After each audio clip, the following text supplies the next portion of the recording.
IAS के exam में एक तरीका ये हो सकता है कि आप कहें कि भाई समानता होनी चाहिए, और समानता का मतलब ये है कि देश का कोई भी बच्चा जिसकी उम्र 21 साल हो चुकी है एग्जाम दे, एक दो बच्चों की कहानी सोच के देखिए। एक बच्चा है ए, एक बच्चा है बी। ए ऐसा है कि इसके पेरेंट्स जो हैं वो भी आईएएस हैं, फादर या मदर या दोनों। फिर ये हमेशा मेट्रो सिटीज में रहा है या रही है, दिल्ली में, जयपुर में, मुंबई में, और जो बड़े बड़े शहर हैं, इंदौर में, कभी कभी अहमदाबाद में, गांधीनगर में, ऐसे कुछ बड़े शहरों में, लखनऊ में, इन सब शहरों में ये बच्चा रहा है। अंग्रेजी माध्यम से पढ़ा है, जो कि बहुत स्वाभाविक है कि अगर उसके पेरेंट्स का प्रोफाइल ये है और बड़े शहरों में बच्चा रहा है तो अंग्रेजी माध्यम से ही पढ़ा होगा। फिर उसे दुनिया भर की गाइडेंस मिली है उसके पेरेंट्स ने, और उसके अच्छे अच्छे स्कूल, इतने अच्छे स्कूल जहाँ टीचर्स की जिम्मेदारी है कि एक बच्चे का रिजल्ट अच्छा हो, जहाँ एक क्लास में केवल 20-25 बच्चे होते हैं, सरकारी स्कूल की तरह 60-70-80-100 बच्चे नहीं होते हैं, 20-25 बच्चे सिर्फ, और एक एक बच्चे पर ध्यान देना टीचर की जिम्मेदारी है। बार बार पेरेंट टीचर मीटिंग होती है, पेरेंट्स को इन्वॉल्व करके बताया जाता है कि बच्चा कहाँ गड़बड़ है। फिर जहाँ बच्चा इतने अच्छे स्कूल में पढ़ने के बाद भी काम ठीक से नहीं कर पाया तो उसको उसके पेरेंट्स ने बहुत अच्छे और महंगे टीचर से ट्यूशंस भी लगवा दी हैं, ये सुविधा भी है। इसके अलावा कई ऐसी ऐप्स हैं जिसके कोर्सेज फ्री में उसको दिलवा रखे कि वो जब भी कोई डाउट हो किसी अच्छी सी ऐप पे कोई कोर्स देखे और उससे आगे बढ़े। फिर जब 12वीं क्लास में था तो इसको हुआ कि इंजीनियर बनना है, तो इंजीनियरिंग करने के लिए एक बहुत अच्छे कोचिंग इंस्टीट्यूट से इसे सुविधा मिली पढ़ने की, वहाँ ये पढ़ा भी। और करते करते इस बच्चे ने लगभग 20 की उम्र होते होते ये ग्रेजुएट हो गया है, और ग्रेजुएशन के फर्स्ट ईयर से ही इसने आईएएस की तैयारी साथ में शुरू कर दी थी, और 21 साल का होते ही ये आईएएस का एग्जाम देने वाला है, क्योंकि इसको ये भी पता है कि आईएएस बनने का असली मजा कम उम्र में है, ताकि प्रमोशन का स्कोप बहुत अच्छा रहे और ये सेक्रेटरी और कैबिनेट सेक्रेटरी के रैंक तक जा सके, ये इसका मन करता है। खूब इसके पास अच्छी गाइडेंस रही है। एक ये बच्चा है। अब इसके सामने दूसरे बच्चे का प्रोफाइल देख लीजिए। बी बच्चा है, एक छोटे से गांव में इसका जन्म हुआ है। इसके जो दोनों पेरेंट्स हैं वो इलिटरेट हैं, अनपढ़ हैं। उनको बेचारों को सामान्य समझदारी है जीवन के बारे में, लेकिन काला अक्षर भैंस बराबर है, पढ़ाई का महत्व भी नहीं पता। जब ये बच्चा 7-8 साल का हो गया तो सरकारी स्कूल में चला गया, क्योंकि गांव में आमतौर पर बच्चे थोड़ा लेट एज में पढ़ाई शुरू कर पाते हैं, कोई सपोर्ट सिस्टम था नहीं। यहाँ से जो रीजनल लैंग्वेज होगी, जैसे मैं कल्पना करूँ कि हिंदी बेल्ट का है तो इसकी क्लासेस हिंदी मीडियम में होती थी, क्योंकि टीचर्स को भी हिंदी ही आती है, अंग्रेजी नहीं आती है। और अंग्रेजी आएगी तो भी ऐसा माहौल तो नहीं है कि सारे बच्चे अंग्रेजी बोल रहे हैं, तो ये बच्चा भी सीख ही लेगा। टीचर बहुत पीटते भी हैं, पढ़ाने में बहुत रुचि नहीं है, सरकारी स्कूल में है तो कुछ कुछ छोड़ दें, आमतौर पर रुचि नहीं है। बच्चा स्कूल में कुछ ना समझ पाए तो उसके पास कोई अलग से गाइडेंस नहीं है। वो चाहे कि मैं ट्यूशन पढ़ लूँ तो उसके पेरेंट्स के पास इतने पैसे भी नहीं, और वहां पर कोई ऐसा अच्छा टीचर भी नहीं है कि उससे ट्यूशन पढ़ने को उसको बहुत फायदा हो। कोई ट्यूशन नहीं, कुछ नहीं। उससे ट्यूशन पढ़ने को उसको बहुत फायदा हो, कोई ट्यूशन नहीं, कुछ नहीं। एक साल बच्चा फेल हो गया। फिर बच्चा जिस कॉलेज में गया उस राज्य में, वहां यूनिवर्सिटी का सिस्टम बहुत लेट चलता था, और करते करते ये बच्चा करीब 24-25 की उम्र में जाके अगर हो पाया तो ग्रेजुएट हुआ। ये बच्चा 20 में ग्रेजुएट हो चुका है और साथ में आईएएस की तैयारी भी कर चुका है। ये 25 की उम्र में जाके ग्रेजुएट हुआ है गिरते पड़ते किसी तरह से, और इसके परिवार से कोई सपोर्ट नहीं है। परिवार लगातार कह रहे हैं कि छोटी सी नौकरी पकड़ लो और शांति से बैठ जाओ। इसका मन इस बीच में करने लगा कि मैं कुछ बड़ा करूं, और इसको लगता है कि मैं भी आईएएस के बारे में सोचूं। कुछ लोगों ने इसको कहा तो उसके मन में ये बात आ गई। इसकी इंग्लिश इतनी खराब है कि इंग्लिश का पेपर क्वालिफाई कैसे करेगा, ये भी इसके सामने एक चिंता है।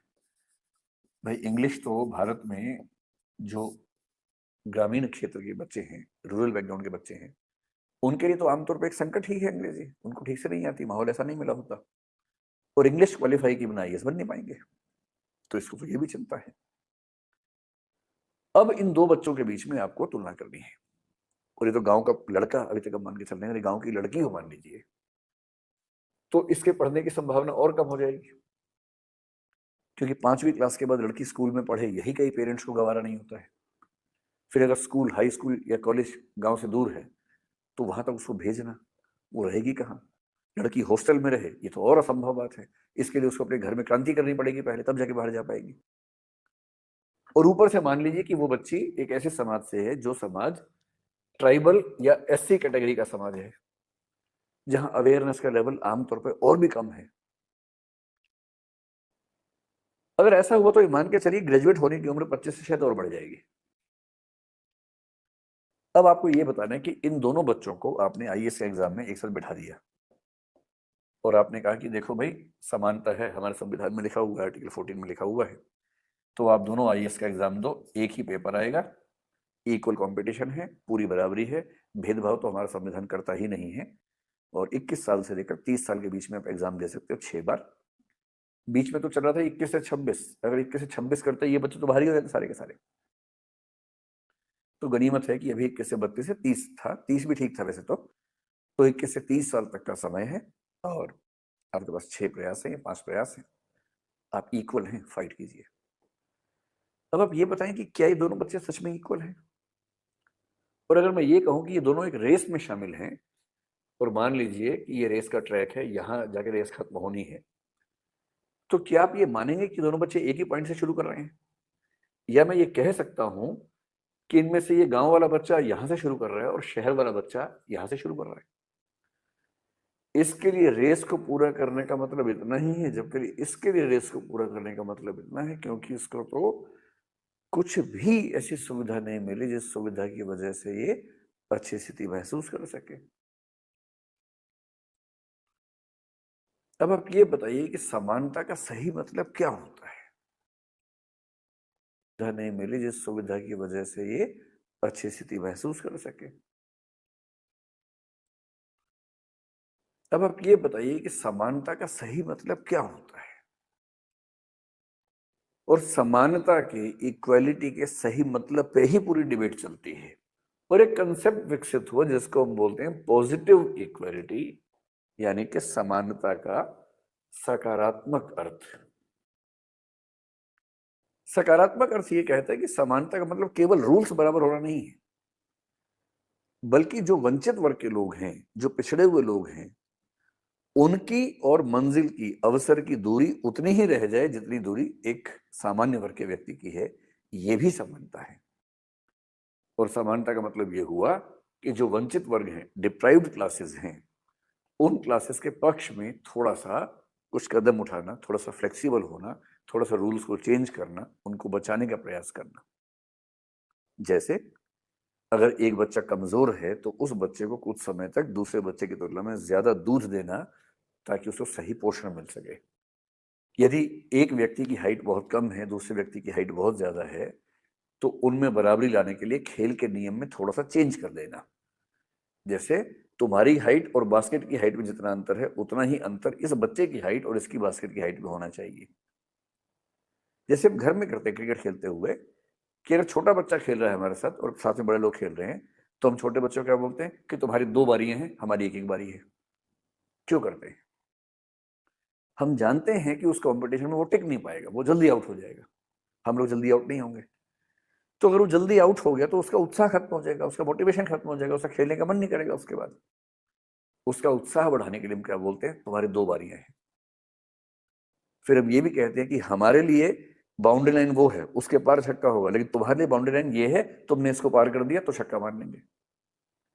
जब घर की दुनिया में छोटे छोटे लेवल पर हम ऐसे रूल्स फ्लेक्सिबल बनाते हैं, तो बड़े स्तर पे क्यों नहीं? क्योंकि परिवार के स्तर पर हम उन सब बातों को समझते हैं जो समाज का स्तर आते ही भूल जाते हैं। और हेगल ने यही कहा था कि जो फीलिंग परिवार को लेके आती है, अगर वो समाज को लेके आने लग जाए तो समस्या खत्म हो जाए।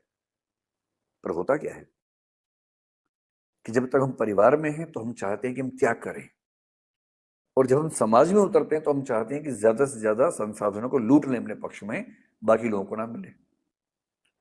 और इसीलिए हीगल ने कहा कि जो परिवार है उसमें जो अल्ट्रुइज्म है, इंडिविजुअलिस्टिक या पार्टिकुलरिस्टिक अल्ट्रुइज्म है, कुछ विशेष व्यक्तियों के प्रति त्याग की भावना है, और सिविल सोसाइटी में, समाज में जो यूनिवर्सलिस्टिक इगोइज्म है, जो सबके प्रति हमारा अहंकार का भाव है, ईगो का भाव है, स्वार्थ का भाव है, ये दोनों इतने विरोधी हैं कि हम परिवार के सिद्धांतों से समाज को चला ही नहीं पाते।